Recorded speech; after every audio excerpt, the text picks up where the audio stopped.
Now to the war in Iran. President Trump putting a pin in Project Freedom for now. The U.S. has sent over a new one-page memo to Tehran outlining a framework to end the war and restart nuclear talks.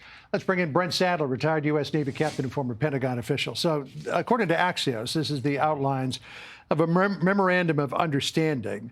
Declare an end to the war, start a 30-day negotiating period. It would be a moratorium on enrichment. Upon expiration of that moratorium, the U.S. wants 20 years. Iran's asking for 5. They might settle somewhere in the middle. Enrichment would be limited to a max of 3.67%. No underground nuclear facilities. Iran to never pursue nuclear weapons. Iran to remove the nuclear dust, as the president calls it, to an outside country, possibly the United States. Enhanced inspections of its nuclear facilities, including SNAP IAEA inspections.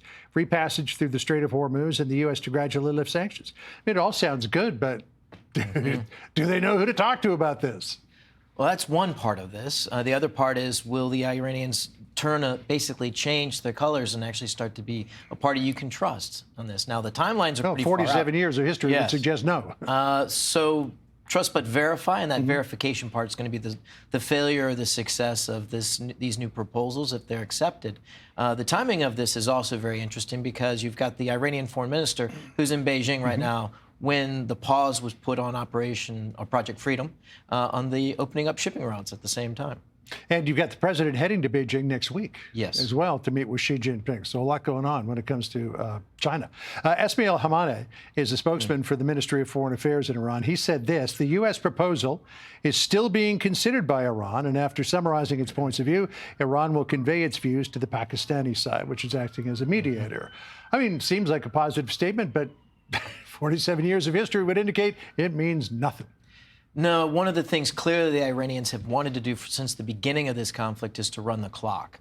And again, keeping the blockade in place is a key way of keeping the pressure on the Iranians and the focus on them, to include even their biggest benefactor in Beijing, a customer of the said oil that would otherwise be flowing out of the Persian Gulf. So as long as the blockade is on, the pressure is on them, I think time is on the U.S. side. But clearly, there is an expectation on the Iranian side that they can win this by waiting us out perhaps until elections here. You know, they remind me of a pufferfish that you see in Caribbean reefs, right? That when it's threatened, it puffs itself up to look much bigger than it actually is, but there's nothing inside but air.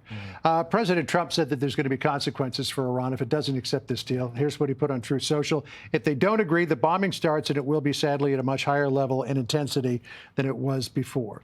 There's an old saying in politics that when your opponent's down, keep your foot on his neck. Is that what we need to do with Iran here? I think so.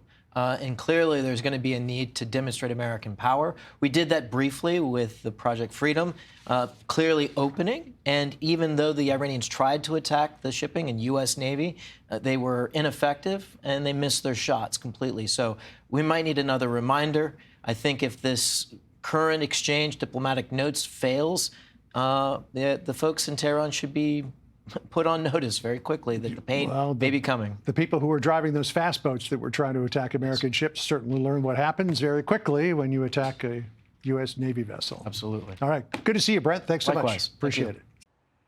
Be sure to like and subscribe for all the Fox News latest on YouTube, and catch full shows streaming now on Fox One.